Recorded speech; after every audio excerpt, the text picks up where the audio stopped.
今回は、以前製作した、プラレールのモーターのコイル仕様の、カゴ型3層誘導電動機の話です。前回作った VVVF インバータが、その後の実験で壊れてしまったため、新たに作り直しました。前回はアルディーノに重ねる構造でしたが、今回はワンチップのマイコンを使うことで、全体がコンパクトになりました。プログラムの書き方は少し変わりますが、C 言語で開発でき、アルディーノ経由での書き込みができます。VVVF とは言いましたが、今回の波形は単純な区形波。1パルス同期モードと言ってもいいですね。スイッチの働きをするモスフェットは、前回の5倍の電流まで耐えられるものに変更。すべての素子は1個ずつマイコンで駆動します。プログラムを間違えて同時にオンにするとショートする恐れはありますが、制御用の関数を通して操作することで、そのリスクを減らしています。前回と同じカゴとコイルを使い、単3電池3本で回します。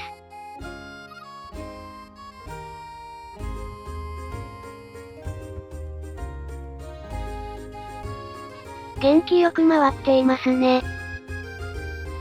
電池を2本に減らしてみました。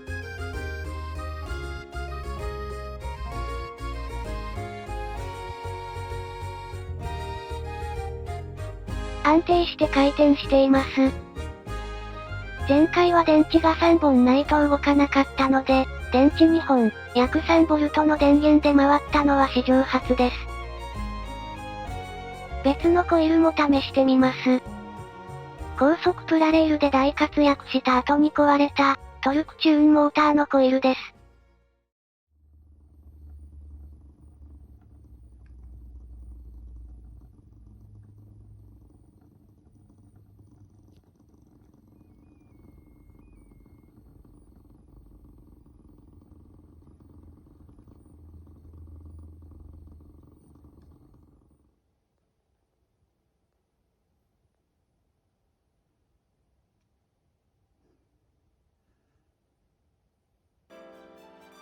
ちゃんと回転しました。ノーマルモーターと比べて、予想したほどの違いはありませんでしたが、やや回転が力強く、コイルが発熱しにくいように感じました。電池3本で回し続けた場合、特にノーマルモーターではコイルが触れないくらい熱くなるんですよね。長時間回すのは怖いので、安全のため、2分20秒ほどでインバータが自動停止するようになっています。電池2本の場合には、2分回し続けても暖かくなるくらいです。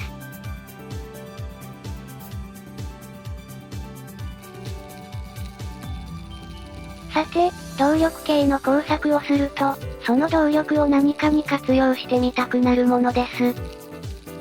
3層誘導モーターといえばやはり鉄道なので、鉄道模型に搭載したいと前から思っていました。とはいえパワーがないのと発熱の不安があるため、簡易的に作って、走ればよしという考えでいきます。まず、動力伝達に対応したカゴを新しく製作。ミニ四駆パーツの軸受けを使用し、その上に壊れたプラレールのギアを接着しました。軸と接触する分摩擦が増えたため、電池は3本ないと回りません。前にソーラーモーター目当てで買ったギアボックスを、誘導モーターが入るように加工。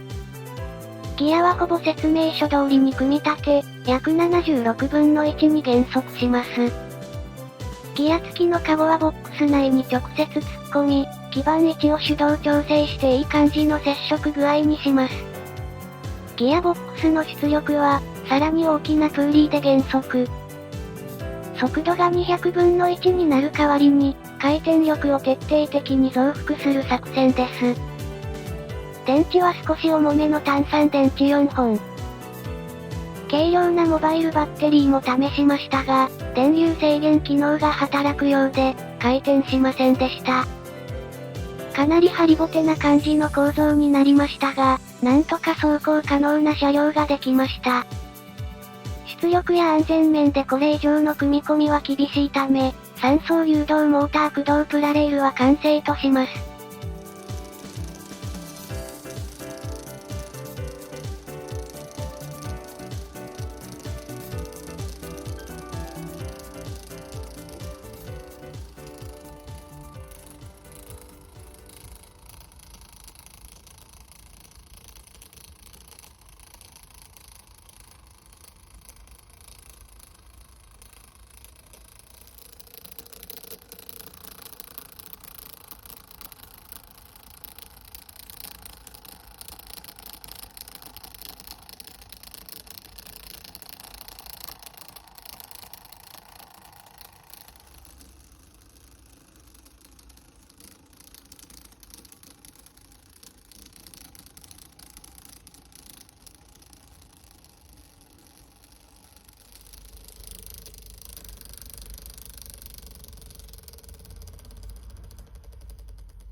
いかがだったでしょうか。